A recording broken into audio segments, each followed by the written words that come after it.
Véritable vitrine permettant à de nombreuses entreprises wallonnes de présenter leur savoir-faire, le salon des mandataires qui se déroulait le 7 et 8 janvier 2013 a permis à quelques centaines d'exposants de démontrer leurs compétences et de présenter leur innovation. L'objectif étant de réunir dans un même lieu, comme c'est le cas depuis 8 ans, un grand nombre de mandataires et fonctionnaires des communes, provinces, intercommunales, CPAS, ainsi que les entreprises actives dans le secteur public. Parmi ceux-ci, Forgy représentait le dynamisme du secteur des maisons des jeunes.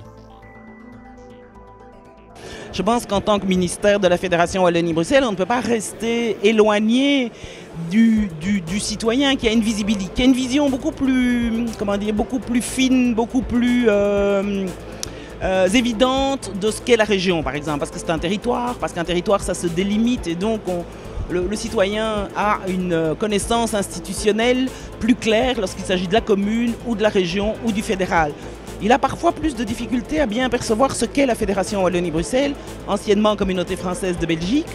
Et c'est un peu plus flou, donc le fait d'être ici aujourd'hui et demain, c'est une manière évidemment de leur expliquer, regardez, les compétences qui sont les nôtres sont les compétences personnalisables, qu'on appelle personnalisables, et qui sont des compétences essentielles pour la vie locale, pour la vie sur le terrain.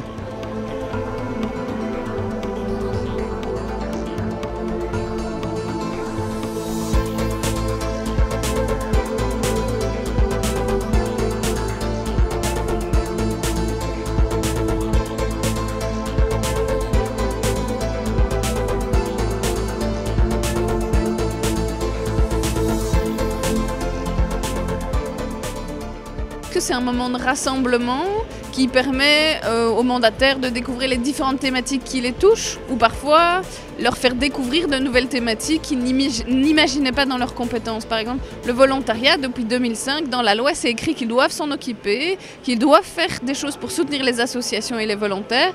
Alors ce qu'on a créé depuis l'année passée, c'est un guide à destination des mandataires, donc, qui a été décliné en 2 fascicules. Un premier guide vraiment à destination des élus quand ils sont en campagne, quand ils ont envie de faire des déclarations politiques, etc. pour un petit peu les aider à dire c'est quoi les intentions politiques qu'ils peuvent prendre. Ensuite, on a créé un 2e fascicule qui est lui plutôt à destination de l'administration et à destination des élus toujours, mais qui est une sorte de plan d'action, avec par exemple des projets de délibération qu'on peut directement soumettre au collège final, avec des exemples de chartes du volontariat qu'on peut distribuer aux associations. Et il y a aussi toute une charte que chacun des échevins peut signer pour montrer qu'il s'engage dans le volontariat.